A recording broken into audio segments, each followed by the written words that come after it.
Good morning, everyone. Welcome to this morning's study. We're going to continue looking at the book of Esther, and I have to adjust to this new e-sword, which is going to be difficult, but we'll see how we do. Anyway, before we begin, let's have a word of prayer. The dear gracious Heavenly Father, we are thankful for the time that we have once again to come before you, to open your word, and to learn of the meekness and lowliness of Christ. We just ask, Lord, that your Holy Spirit can continue to impress our hearts and minds. You can strengthen us to obey your voice, and that the things that you teach us will work upon our hearts and those around us. So be with us now. We pray in Jesus' name. Amen. Okay, so good morning again. Now, hopefully, I should have figured out that this was this new, I just installed this new hard drive and had to put eSword on, and I used the new eSword, never realizing it was a little bit different. And now I have to get used to it. But it looks like it'll work okay. I'll probably get used to it in a couple of years. But we've been going through the book of Esther, and the reason that we're doing that, just as a quick summary, is that we've done the chronology of the decrees from Ezra and Nehemiah, and we're now looking at what happens between the second and the third decree in the story of Esther. Now, we've studied the story of Esther in great detail before. So in studying this history of Esther, we had begun looking at the chronology of this here. I'll just show you this, because that's getting really annoying looking at that eSword. I might have to install an old eSword on it or something. But we had looked at this chronology. So far, we had covered understanding the years in which these things occur. So, Xerxes begins his reign in 486. His third year begins in the spring of 483.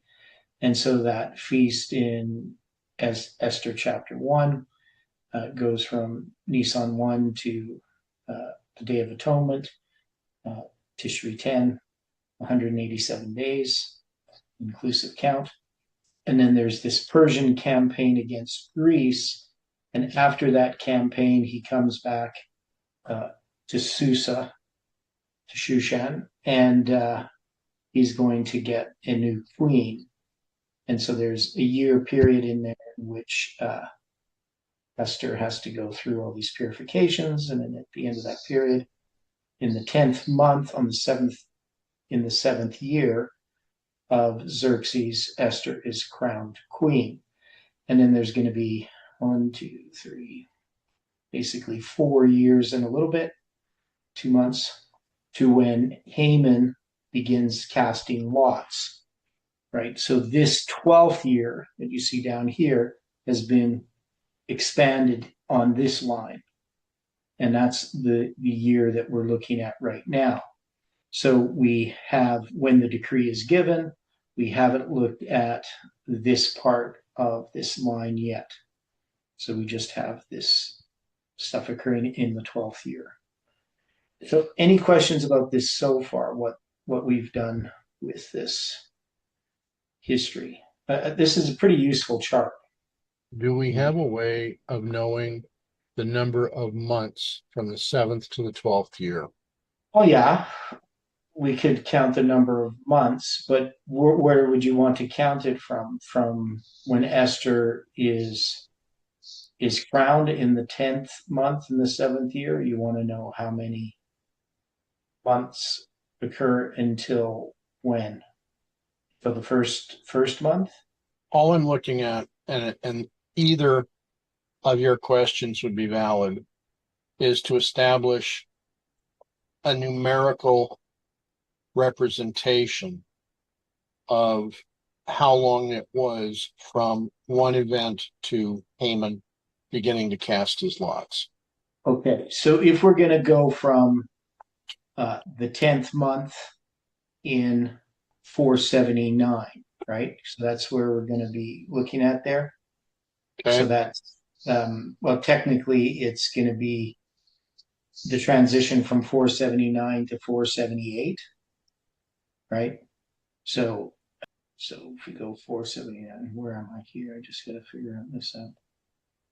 Okay, so we're in for the seventh year of Xerxes, and we're going to have the 10th month.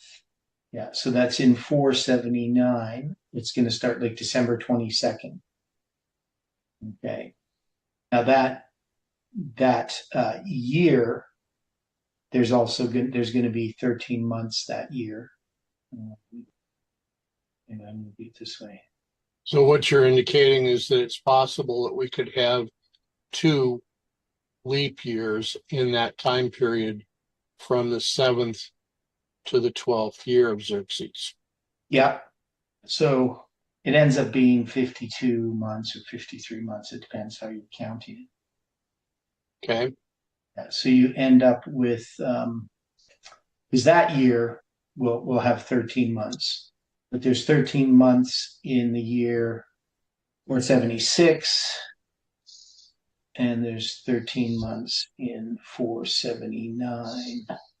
So, yeah, so doesn't make sense. Yeah.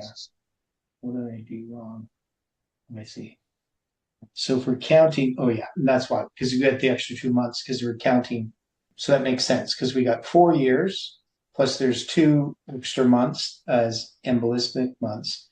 And then we also have 2 months, right, from the 10th month to the 12th month. So yeah, so it ends up being 52 months. If you counted inclusively, it'd be the 53rd month if you counted from when she becomes queen to when he starts counting casting lots and trying to figure out the auspicious day in which to execute all the Jews. Is that helpful? I would think so, yes. Okay. Now, whether there's any symbolism in that particularly, no, but there is lots in these dates. Okay, so boy, I'm going to find this really annoying. I can't, when I zoom in, I can't see the whole text. It doesn't adjust I can't make the Bible bigger, right? So you make the font bigger with this e-sword, right? But it doesn't adjust the sentences. You know what I mean? Like, so that means I have to slide like this to read. So this is not ideal. There must be some way to get rid of these. Oh, show all views. Oh, we can go like this. Show the Bible. Oh, but that still doesn't help. I still have to do that. What's this? Okay, I go as you compare view. Yeah, make it bigger so you guys can read it, but then I have to move it over. So that's not acceptable unless there's some way to solve that problem. Sorry about this, but I can get obsessed with trying to get things to work right. So we're going to have to keep the text smaller so that I don't have to keep moving it over. Okay, so we had Esther was made queen. We had this Mordecai discovering this plot, right? And this becomes instrumental later on when you have Haman. So Haman has this grudge against. Yeah, this is really annoying. I'm very annoyed. Mordecai has a grudge against, not Mordecai, but Haman has a grudge against Mordecai because he didn't worship him. Yeah, yeah, and I have a grudge against the guy who made this new e-sword. But I'm not going to ask for the death of all his uh, relatives or anything like that.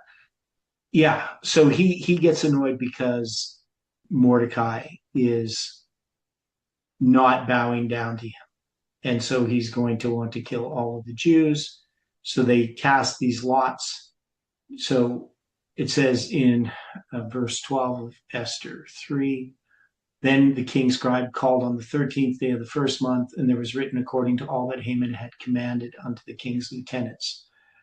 right? And then in verse 13, and the letters were sent by posts unto all the king's provinces to destroy and to kill and to cause to perish all the Jews, both young and old, little children and women, in one day, even upon the 13th day of the 12th month, which is the month Adar, and to take the spoil of them for a prey. So we noted that this spoil and prey brings us back to Isaiah chapter 8, dealing with Maher-shalal-Hash-Baz, right? And then they're going to publish this, that on the 13th day of the 12th month, Adar, in that year, which is going to be the year 473 BC. Now, this is in 474 BC, in the spring, that he issues this decree. So it's going to be really early in the spring or late in the winter, however you want to look at it, in the 12th month, which is the transition from winter to spring, that decree is going to go into effect. And we looked at the date of that. So that's going to be March 7th in 473 BC. So 474 in the spring, they issue this decree. It goes into effect on the 13th day of the 12th month in the 12th year. So it's still in the same year of Xerxes' reign, right? But it just changes into a different year on our calendar. So there's some things about that 13th day, 12th month, 12th year. 13 times 12 times 12 equals 1872, because 12 times 12 is 144. 144 times 13 is 182. So we get that symbol for July 18th, 2020, those digits. And there was some other point that it just skips my mind. With going back to this Maher-shalal-Hash-Baz, we know that this is about a mirror, right? So he's going to write this on a mirror in Isaiah chapter 8. It says, I'll go there just so you can understand what I'm talking about if you don't remember. So in Isaiah chapter 8, it says, take a great roll. Well, that word great roll, the word roll is gilion. It's a tablet for writing, as bare by analogy a mirror, as a plate, glass, or a roll. So this great roll that he's going to write in it with a man's pen concerning Maher-shalal-Hash-Baz, right? So he's going to have this child that's going to be born, that is Isaiah and his wife, and it's going to be for a sign, right? And that is referring to the prophetic mirror, because this whole story of Isaiah 7 and 8 deals with the 20 prophetic mirror. So when we have this Maher-shalal-Hash-Baz, so it means hasting, as he the enemy to the booty, swift to the prey. So you can see we got these different words, 7998 and 957. That's the shalal, which is the booty, and then the baz part is the prey. So when we go back to, that's not what I wanted. So when they go to spoil, so spoil is booty, same word, 7998, and the prey, 962. So bazaz. So they're basically the same words. So what would that mean, in the context here? Because obviously this is a reference. That is, it's referring back to that. It's tying this to Isaiah chapter 8. So how is this story of Esther? What have we noticed about Esther, and also about Haman? So Haman, his Hebrew number is 2001. We know that Esther, she's fair to look upon, right? So she's tied to the 2300 days, to the vision of the evenings and mornings. We got 2001, so that's going to be 9/11 in 2001. So we have this story back here that is a type of the Sunday law, and Haman then is typifying that Sunday law. And we've been in the time of the Sunday law since 9/11, right? That is on Ellen White's line. 9/11 is the Sunday law. That's the mighty angel of Revelation 18 coming down. So we can tie this story to our history. And if we look at the line of the decrees, we have the first decree, which is the first angel's message.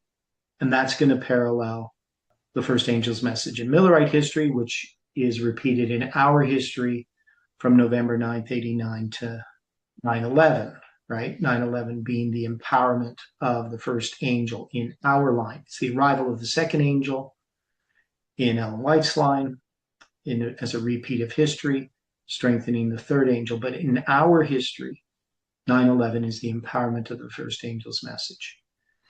And then we have, after the first angel's message, you have the second angel arrive. Now we have that as November 9th, 2019. When we look at our line properly, 9/11 is not the arrival of the second angel in our line. November 9th, 1989 or 2019 is. And so we have then, so there's different ways we could look at this story. What we could do is we can say this story of Esther is about the Sunday law. It is about 9/11 in the sense on Ellen White's line, right? So we are in that time of the Sunday law. Okay, so we got contrast between Esther 3, verse 8 to 15 and 8 to 7 to 17. So 3, verse 8 to 15. And then you're saying Esther 8, you're dealing with the gallows and all this. Okay, this other decree, third month, that is the month Siman, and the 3 and 20th day there. Okay, well, we'll get there. And then you have Proverbs 29:2 and Esther 3:15. When the righteous are in authority, the people rejoice, but when the wicked beareth rule, people mourn. So the people being perplexed there, I guess, is what you're saying. I'm really annoyed by this new e-sword. So I don't get annoyed easily. Things like this annoy me. Okay, because I can't function properly. It makes it hard to concentrate. Okay. So we have this. I guess the way that we need to look at this story is to zoom out a little bit as far as if we're taking the three decrees in our history. So Jeff's the first angel, and then we have this second angel. We're saying that in the time of the second angel, we have this pandemic, right? So remember back on January 14th, 2017, Jeff is going to make a prediction about a pandemic. And he says it's going to happen between midnight and the midnight cry. Now, part of the problem that Jeff had back then is we had all of these fractalized lines, and we didn't really know where we were, that is, what line we were in. Parminder muddied the waters even a little bit more with all these different lines and these different sort of typologies of lines that didn't look anything like Millerite history. So that was a problem. So we have all of this happening in 2017, 18. So when Jeff makes this prediction about the pandemic, he's obviously not talking, like he says there's going to be a pandemic between midnight and the midnight cry. Well, what midnight and what midnight cry? Well, it ended up being that we had November 9th marked as midnight and July 18th marked as the midnight cry in one of our lines. But it wasn't really well defined what line we were in. We just had done that. But we understand, that November 9th, 2019 is actually not midnight. It's the arrival of the second angel. But we didn't have that understanding back then. But the pandemic did fall within that period from November 9th to July 18th, right? And so when we look at this history of Esther, we're saying that this is that history of the pandemic, right? Because the pandemic is a type of the Sunday law. It is not the Sunday law. It's not about Sunday. This is not the Sunday law in Esther. It's not about Sunday, right? But it's typifying what would happen under the Sunday law. And more specifically, it would be the Sunday law after the close of probation. But that's a whole other topic, because we're dealing with this death decree. And so there's more of a parallel. When Ellen White writes about the Sunday law, initially, she always talks about the Sunday law after the close of probation. It's only later that we start to have an understanding of a Sunday law that occurs before the close of probation, the Sunday law in the United States. But initially, Ellen White's first visions regarding the Sunday law were always about the Sunday law, after the close of probation. That was how they understood it. And now part of understanding Adventism that Adventists don't know about is that the things that we understand about the close of probation and the 7 last plagues and the Sunday law, these crises that are going to happen, and how they unfold in the chronology of eschatology, were really well established within the Millerite history. Even though they didn't have the Sunday law per se, they still had the foundation of that in their understanding of the events at the end of the world.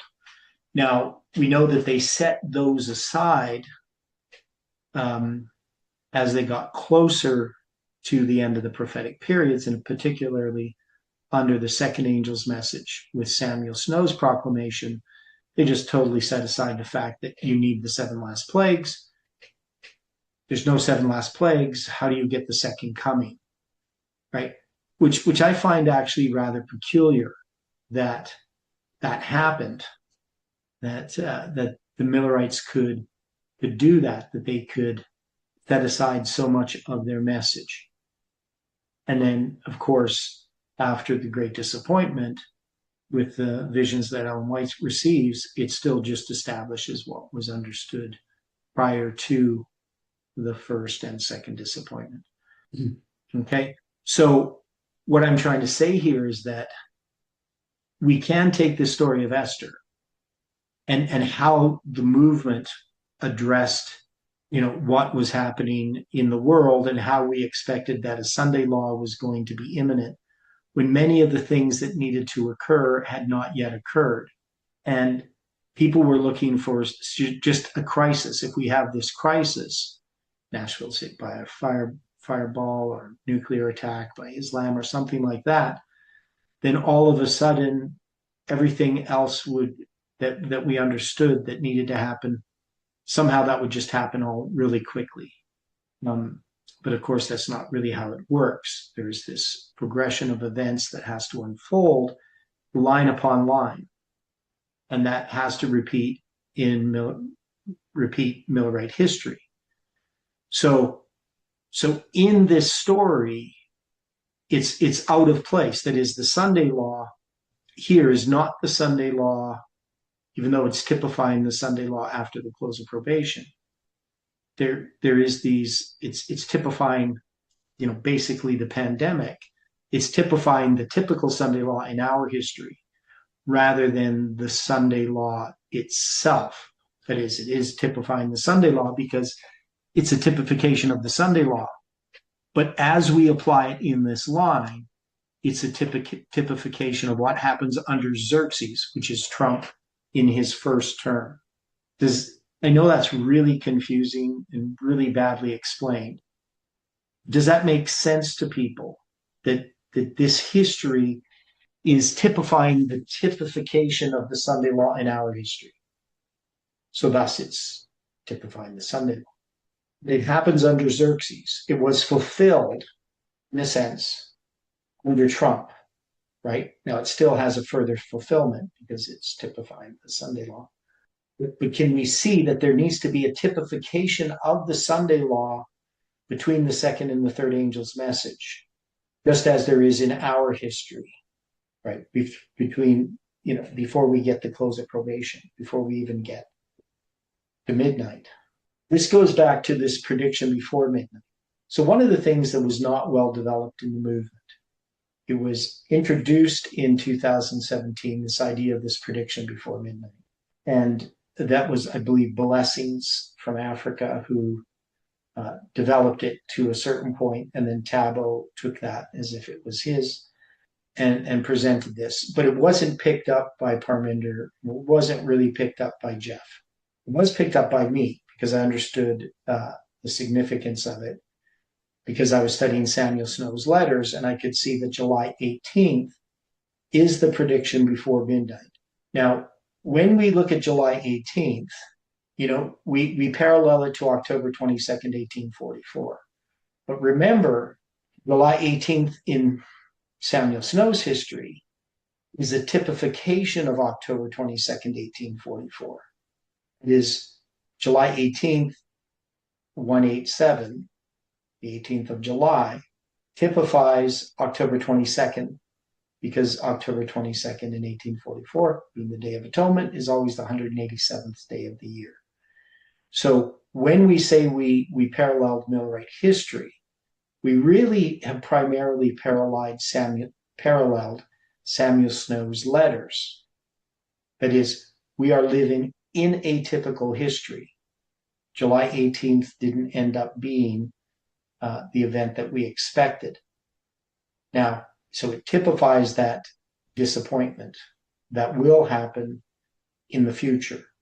So we are in a fractalized history that we haven't fully sorted out. We have some idea about it, but we're not always sure what line we're looking at. And when it comes to this idea of midnight, the midnight that Jeff had in 2016, he's going to have this line where you have the first day of the first month, April 19th, 1844. And he's going to parallel that with 9/11, right? So he's going to say that's 9/11. And then we have July 21st, 1844, Boston. He's going to parallel that with midnight, well, because it is midnight in 1844. It's halfway between the first disappointment and the second disappointment. And he's going to have that as a future event in 2016. We're not saying that we've got to midnight. And then there's going to be this midnight cry, right? August 15th, 1844. So that follows 25 days after midnight. And then we're going to have the Sunday law, October 22nd, 1844, typifies the Sunday law. So you've got the first day of the first month, the fifth day of the fourth month, the first day of the fifth month, and the 10th day of the seventh month on the biblical calendar in 1844. So those are all back in 2016. Those are the waymarks that we have. But then we start zooming into our history. That is, in 2017, we have this prediction before midnight. And to me, July 18th had to be that prediction before midnight. So if we're really paralleling it with Millerite history, July 18th can't be October 22nd, 1844. It can in a fractalized line, but in a bigger line, if you zoom out, our history is about the period before midnight. And I would argue that we may not have reached that midnight that Jeff had in 2016 on that line. We may not have reached that line yet. We still may be in the prediction before midnight. And the reason I say that is what happens at midnight. The parable of the 10 virgins, which we're repeating. Samuel Snow's at Boston. Behold, the bridegroom cometh, go ye out to meet him. Right? So we have proclamation of a message. Do we have a proclamation of a message that could parallel July 21st, 1844? And I would argue that we don't, so that we've been in this history of the prediction before midnight. And can we say then that this history here in Esther is that same history? That it's about a prediction before midnight? And if it's a prediction before midnight, would midnight be the 13th day of the 12th month in 473? I know that's a long explanation. We would say that that's the pandemic, the history of the pandemic, right? Can we say that we're still in that history? We're still in the history. Now, Trump, of course, is reelected, right? And he's Artaxerxes. Or do we have to move all of this over to the history of Artaxerxes now? Are we in the history of Artaxerxes? So that's the thing I don't have the answer to. I don't know exactly where we are in the line or where we would place this, because we can see this connected to the pandemic, but there has to be maybe a better way to sort of illustrate this, because I do have a diagram dealing with all of this. Well, what should I search for? This might, we've got some other good charts as well, but not the ones I want to look at yet. Okay, so here's the one I want. Okay, whether this is a good diagram or not, I'll look at a couple of different diagrams here. Okay, so back a long time ago, you can tell by the diagrams, these are older diagrams. I had the thicker lines, and so forth. And I was trying to understand these decrees and placing these different waymarks. So whenever this was done, this would be maybe 2016, 2015. I don't know when I made this chart. It's pretty early on. You can see it's slide number 115. We're like slide number 700. So it's probably like 2015 or 16. I made this chart. So I have the time of the end. So the first angel arrives. I have, 539/8. That's just dealing with the fall of Babylon. We had a period of darkness before that, which is the Babylonian captivity. And the way that I did it at that time is I said that the first angel is formalized when Cyrus comes to the throne, and then it's going to be empowered when Cyrus issues his decree. And then I have the second angel arrive in 520. That's when Darius comes to the throne. And then it's going to be formalized with his decree. Doesn't end up being empowered with his decree in this line that I did. And then I'm going to have the second angel empowered with the dedication of the temple in 515. And then Artaxerxes' decree is the third angel's message. And of course, you could zoom into Artaxerxes' decree and create a whole line. You could zoom into any of these waymarks and have lines connected with them. Now, back then, we would often talk about the period of darkness. There would be an increase of light in there as well. And you could see if, probably, from the fall of Babylon to Cyrus coming to the throne, you would have this increase of light. Of course, light increases all through a line. It doesn't just increase, between the first angel arriving and the first angel being formalized. But in order for the angel to be formalized, you have this increase of light. And then you have this foundation, right? So after Cyrus's decree, they're going to lay the foundation of the temple. And then you have the work of the enemies, right? So that's all fitted into there. And then under the second angel's message, with its formalization, you have this revival. Now here we have this tarrying. So the tarrying often is earlier, so I'm not sure why I put it there. But there is this tarrying period in this history. And then you have, because that's all during that revival, that's all part of the tarrying time, right?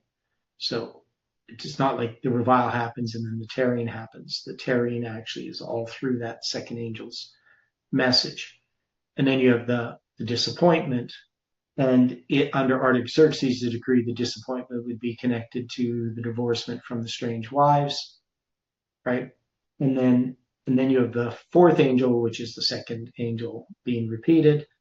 And that's going to be that history of dealing with Nehemiah. So I have there the first angel arrives in 445, the second angel in 444, and the third angel in 408, which probably doesn't make any sense.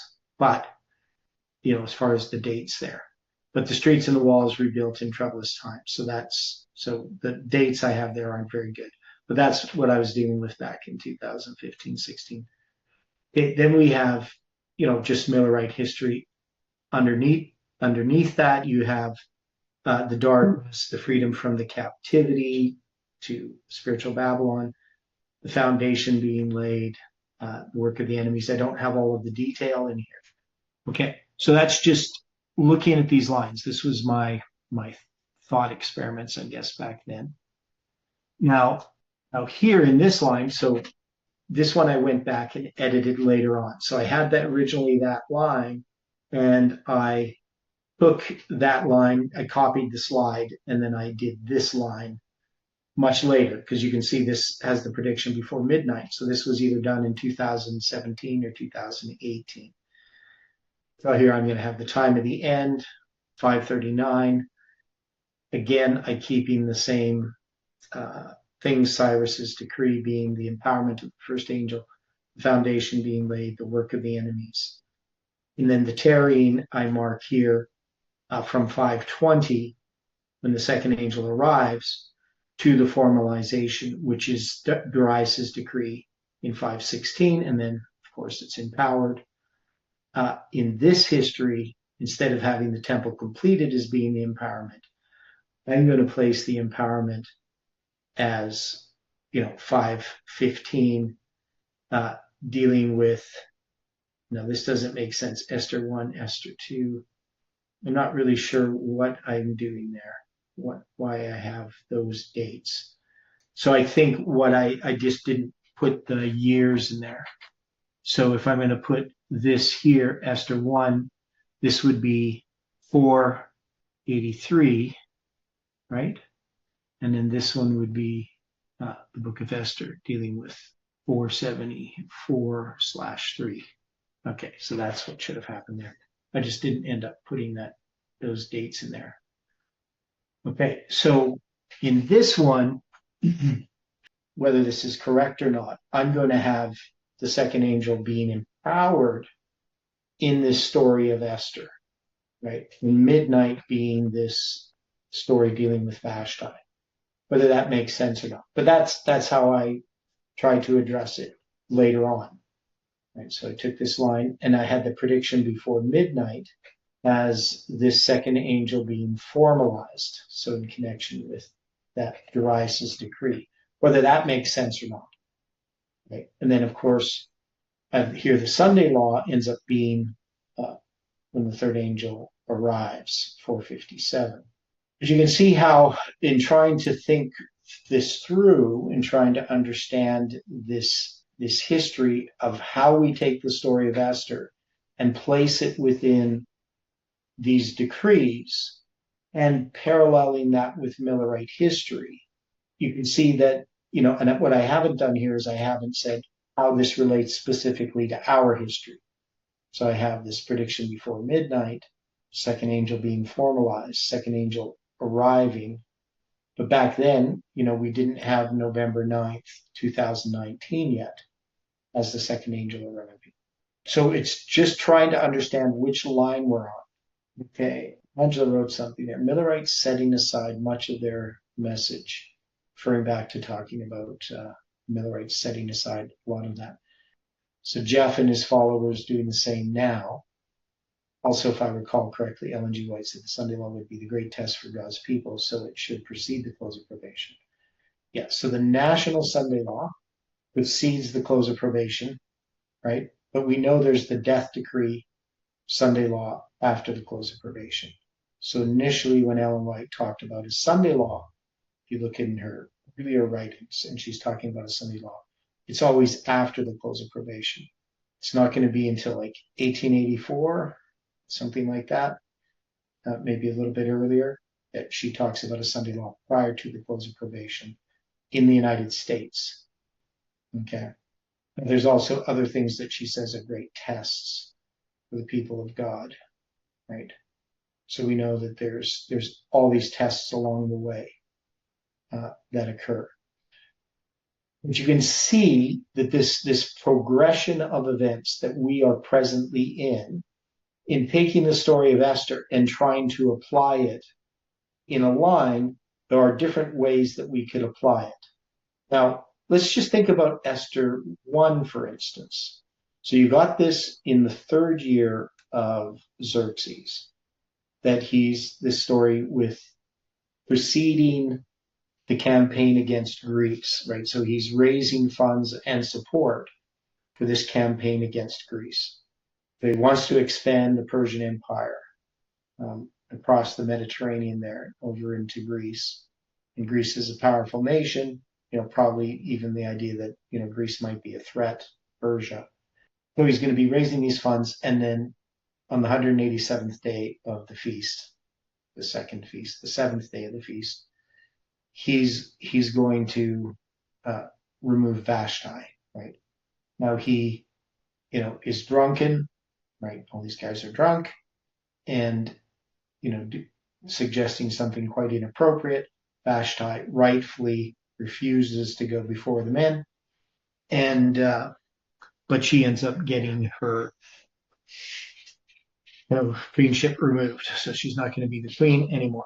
Okay, now if we're going to say what event that is, we can see that there's lots of symbols that ties it to July 18th, 2020, right? Yet we also apply the rest of Esther to July 18th, 2020. Now, is it just that the story of Esther has these two different stories, one dealing with Vashti, one dealing with Esther, that are typifying the same history, that they're not separate? Like here I have them separate, Midnight and the Midnight Cry.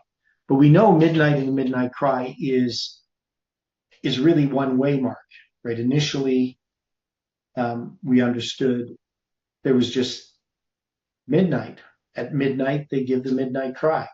And Adventists had always just conflated the two events, right? So Loughborough is going to mix Boston and Exeter together, thinking that Exeter is in July when it's in August, thinking that Snow rides up on the horse at Exeter, but that's actually at Boston, right? And now Adventists don't know this. We're the only ones that know this, or people who've read my paper on it, right? So it becomes really clear when you examine all of the documentation, the witnesses. You got Joseph Bates as a witness, James White as a witness, and then you have Spalding and Loughborough writing about it who are not witnesses, and Froome and others. They get things mixed up, right? Especially Loughborough. Right? He just thinks it's this one event. So we have the fact that they're conflated, is quite interesting. And we have a number of conflations that occur in this story. Of course, we know that Artaxerxes is often conflated with Xerxes. So we can see that as we start to differentiate these things, as we start to pull them out of this, we start to clearly distinguish where we are in our history. As we move through our history, we start to understand these past histories better. Still, the question is, where are we in this line of Millerite history? Have we arrived to Boston yet? Are we still in the tarrying time? And I would make an argument that we're still in the tarrying time, and that probably the best way to look at Esther is that it's part of the message of the tarrying time paralleling our history, rather than it being midnight in the midnight. So, but I'm not certain, right? I mean, maybe you could use it in this way as an illustration, but if I think about the line of 2016, April 19th, July 21st, August 15th, October 22nd, that's here that Jeff had in 2016. It's the first time we actually differentiate between the message given at Boston and Exeter, and we get these dates, right? So we got, back in 2013-14, we got August 15th. So we understood the midnight cry, but as we continued to study, we came to understand that midnight actually occurs on July 21st, not on August 15th. So now we understand, but midnight is Babylon has fallen. It's a doubling, right? So Boston and Exeter are a doubling. Okay. So hopefully this, thinking about this is helpful for people to try to see, how are we going to sort this out? But I still say that the story of Esther typifies the pandemic. But if that is the case, it would be really the history of the prediction before midnight. Now, where would midnight be in the line of the decrees? So you see the problem here. So we have the second angel arrive, because we're going to have the story of Esther, just kind of in nowhere, no man's land. It doesn't really fit into the line of the decrees itself. Right? So here I tried to make it fit by saying, well, it's the second angel empowered. But if we look at the second angel, we know we have the foundation, we have the work of the enemies. It is pretty clear that the history of Darius is the history of the second angel, right? So Darius coming to the throne in 520, you're going to have the prophesying. He actually comes to the throne in 522.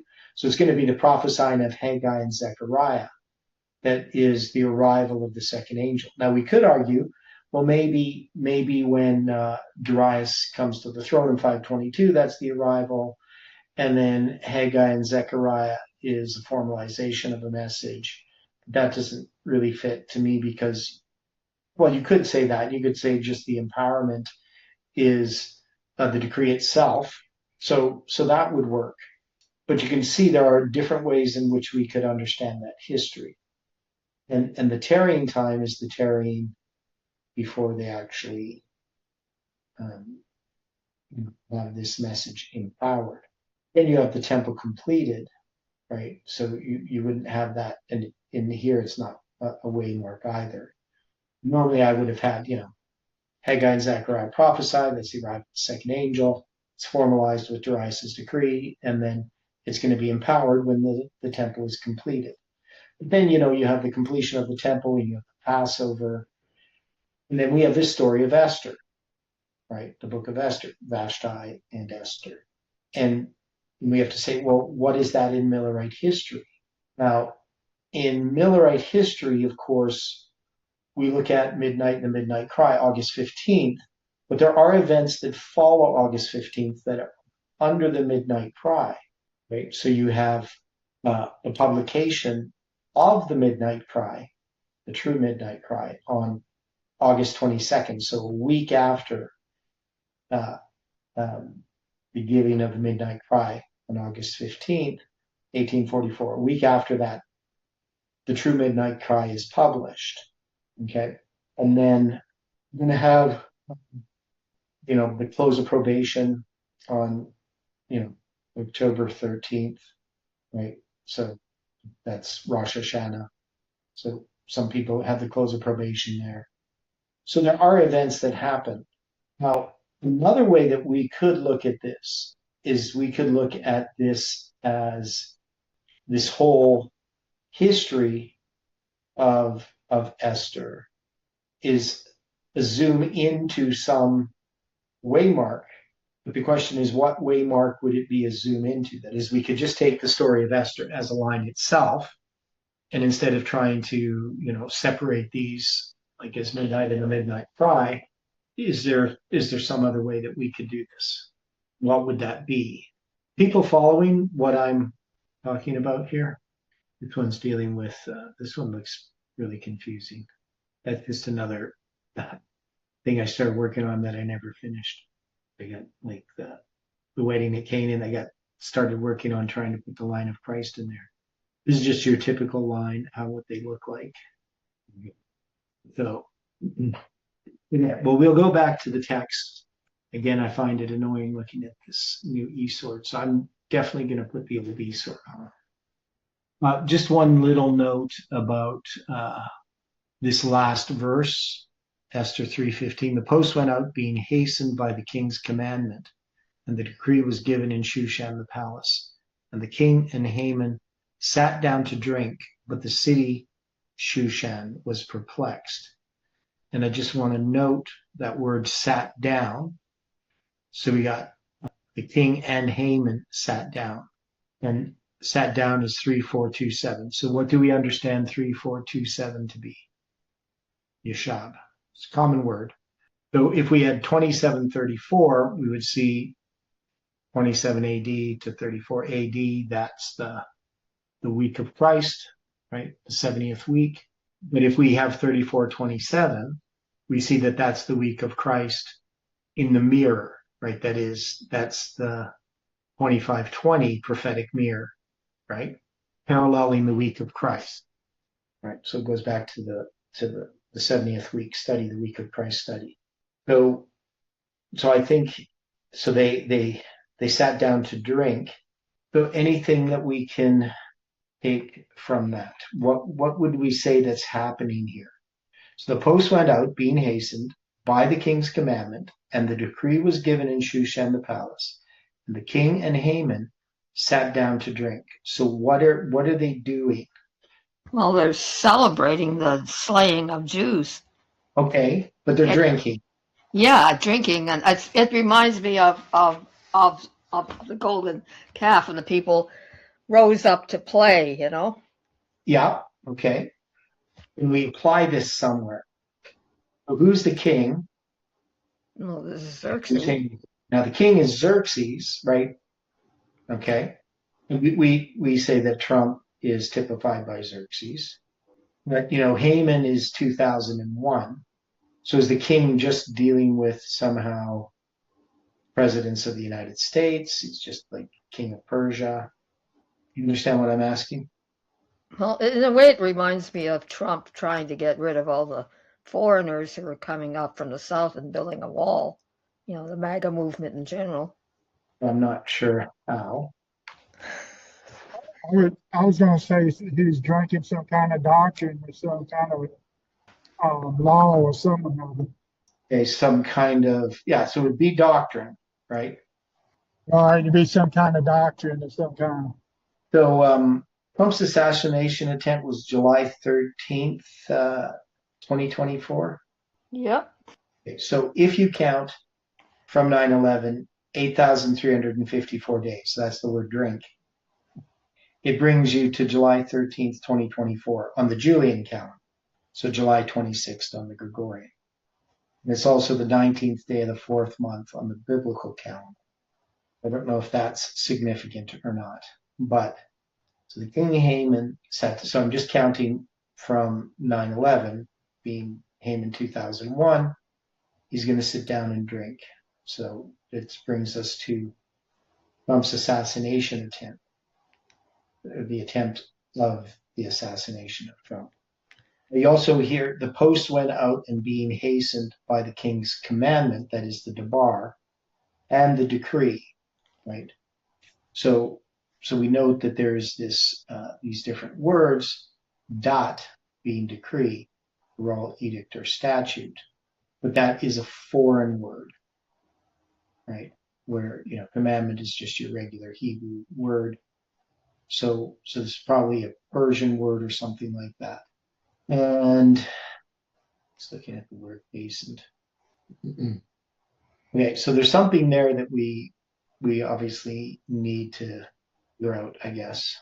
Now let's look at chapter 4. Now when Mordecai perceived all that was done, Mordecai rent his clothes and put on sackcloth and ashes and went out into the midst of the city. So you got 432 havoc. That is the bisection half the middle. So this becomes a symbol of midnight, right? And cried with a loud and bitter cry. So you have even here like the midnight cry, right? So there's something there. And came even before the king's gate, for none might enter into the king's gate clothed with sackcloth. So he doesn't enter into it. And in every province whithersoever the king's commandment and his decree came, there was great mourning among the Jews, and fasting and weeping and wailing, and many lay in sackcloth and ashes. So Esther's maids and her chamberlains came and told it her. Then was the queen exceedingly grieved, and she sent raiment to clothe Mordecai and to take away his sackcloth from him, but he received it not. Then called Esther for Hatak, one of the king's chamberlains, whom he had appointed to attend upon her, and gave him a commandment to Mordecai to know what it was and why it was. Now she knows about the decree, right? So what is she wanting to know from Mordecai? What it was and why, what and why. Okay, so he wants to question him. This Ma 4100. That. Okay, we'll read on. So Hatak went forth to Mordecai unto the street of the city which was before the king's gate. And Mordecai told him of all that had happened unto him, and of the sum of money that Haman had promised to pay to the king's treasuries for the Jews to destroy them.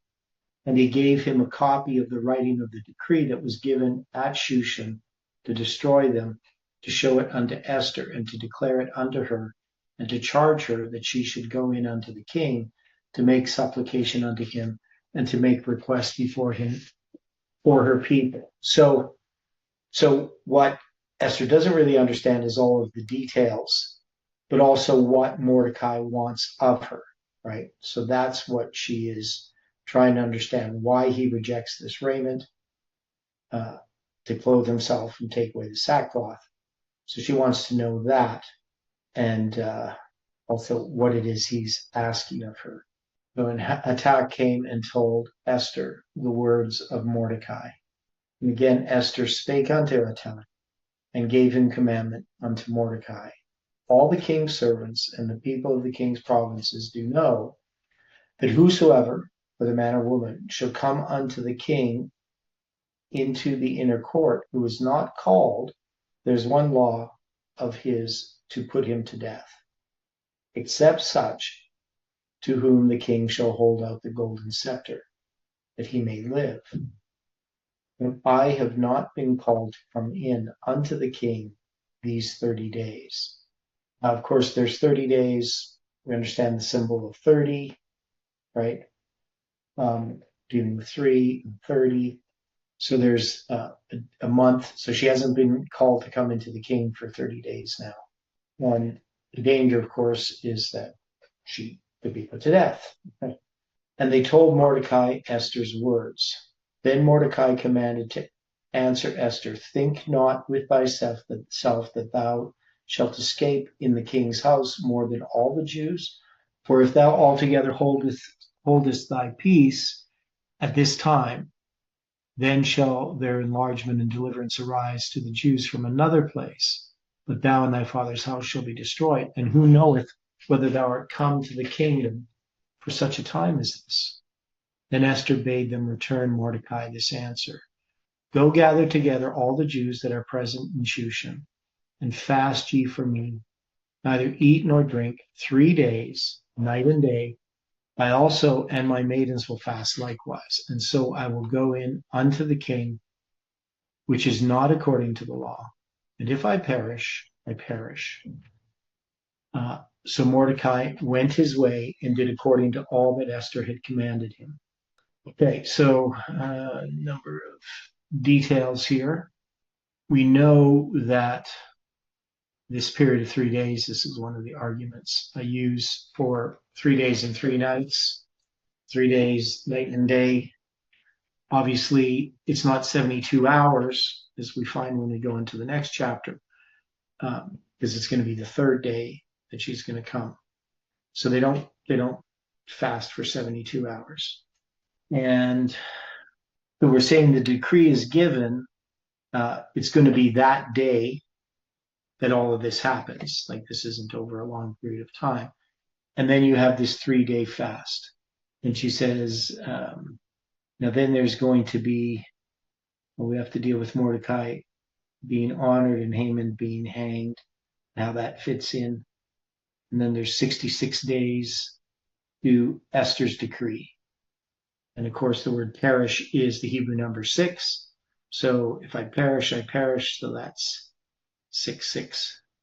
If we go to the next chapter, we have this 3-day fast. Came to pass on the third day that Esther put on her royal apparel, stood in the inner court of the king's house, over against the king's house. And the king sat upon his royal throne in the royal house, over against the gate of the house. And it was so, when the king saw Esther, the queen, standing in the court, that she obtained favor in his sight, and the king held out to Esther the golden scepter that was in his hand. So Esther drew near and touched the top of the scepter. Then said the king unto her, What wilt thou, Queen Esther, and what is thy request? It shall be given thee to the half of the kingdom. And Esther answered, If it seem good unto the king, let the king and Haman come this day unto the banquet that I have prepared for him. And then the king said, Cause Haman to make haste, that he may do as Esther hath said. So the king and Haman came to the banquet that Esther had prepared. And the king said unto Esther, At the banquet of wine, what is thy petition? And it shall be granted thee. And what is thy request? Even to the half of the kingdom, it shall be performed. Then answered Esther and said, My petition and my request is, if I have found favor in the sight of the king, and if it please the king to grant my petition and to perform my request, let the king and Haman come to the banquet that I shall prepare for them, and I will do tomorrow as the king has said. Okay, so we've looked at this before in detail. So we have the 3 days that they fast. And so we mark that on the 16th, they're going to have this initial banquet of wine, right? So they're going to have a banquet of wine. And then the next day, on the 17th day of the first month. So the 16th day of the first month, what's the significance there? First fruits. Yes, that's the day of first fruits, right? They have this banquet of wine. And then the next day, they're going to have this other banquet. And that's the one where, Haman's going to be hanged, but Mordecai's also going to be honored, right? So you have these two events, the honoring of Mordecai and the hanging of Haman that occur on the 17th. And I'm going to go into the study about the 17th because that's a long one. We couldn't even do it in 10 minutes. But I might look at that later on, dealing with the 17th day of the first month and the significance to this movement of that date. But in verse 9, it says, Then went Haman forth that day, joyful with a glad heart. For when Haman saw Mordecai in the king's gate, that he stood not up, nor moved for him, he was full of indignation against Mordecai. Nevertheless, Haman refrained himself, and when he came home, he sent for his friends and Zeresh his wife. And Haman told them of the glory of his riches and of the multitude of his children, and all the things wherein the king had promoted him, and how he had advanced him above the princes and servants of the king. Haman said, Moreover, yea, Esther the queen did let no man come in with the king unto the banquet that she had prepared, but myself, and tomorrow am I invited unto her also with the king. Yet all this availeth me nothing, so long as I see Mordecai the Jew sitting at the king's gate. And then said Zeresh his wife and all his friends unto him, Let a gallows be made of 50 cubits high, and tomorrow speak thou unto the king, that Mordecai may be hanged thereon.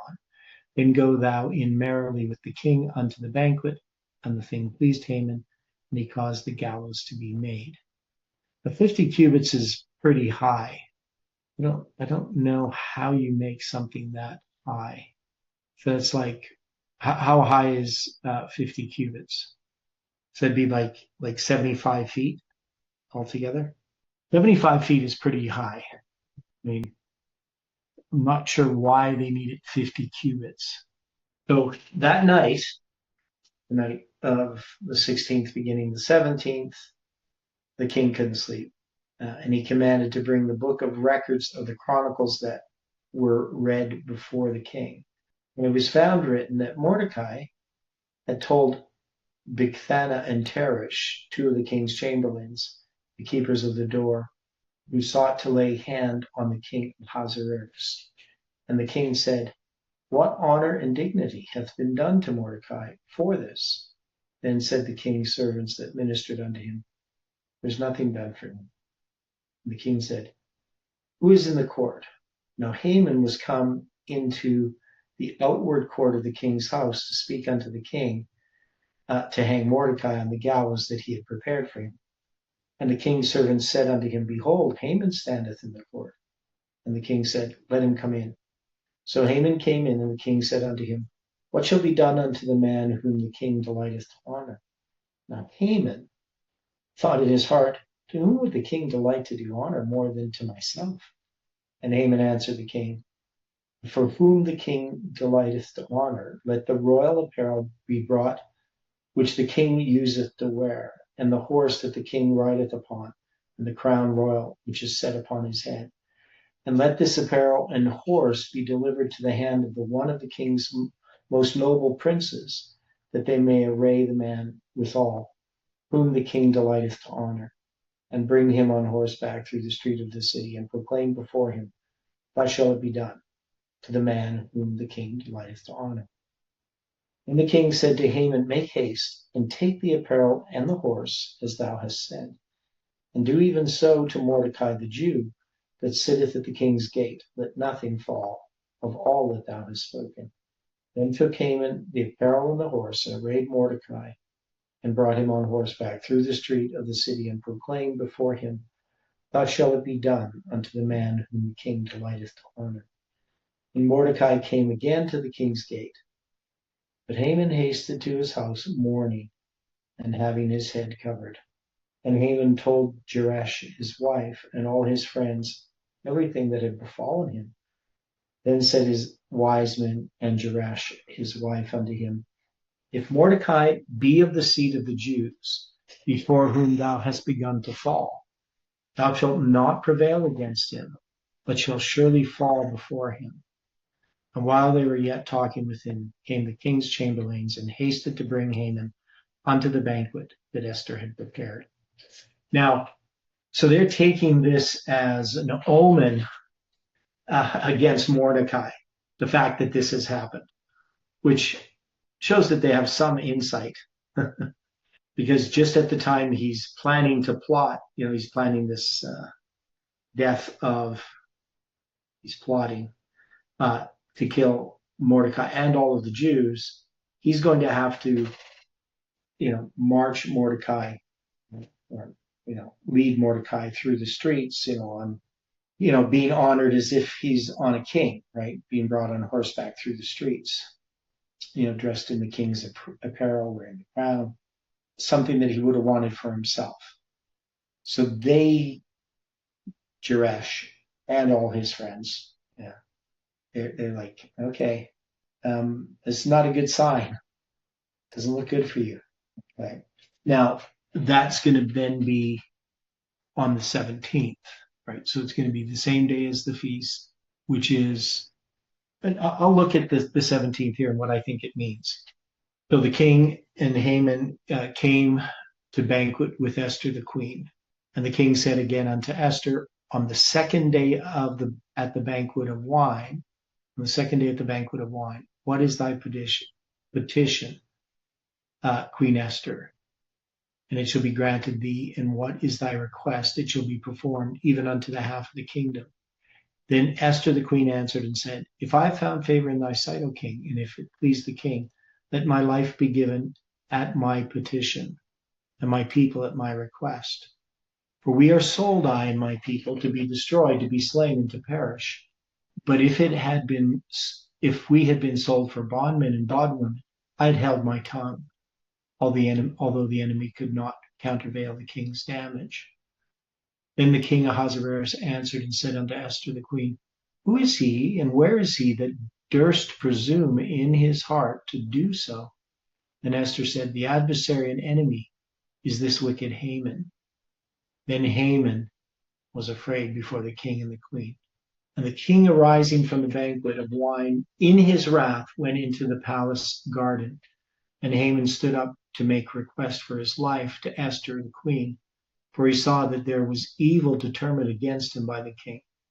And then the king returned out of the palace garden into the place of the banquet of wine, and Haman was fallen upon the bed whereon Esther was.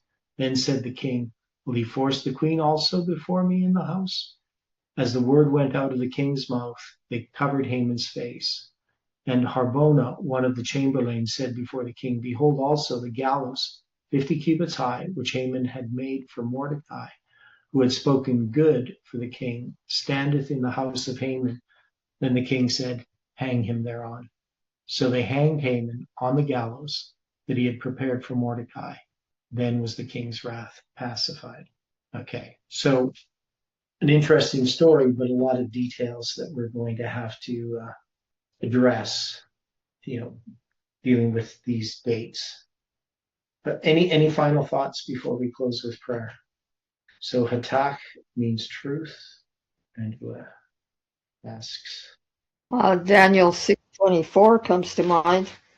And the king commanded, and they brought those men which had accused Daniel, and they cast them into the lions, into the den, and them, their children, and their wives. And it describes how they were destroyed. Yeah, so we have a similar type of story where it turns against those that are plotting against God's people.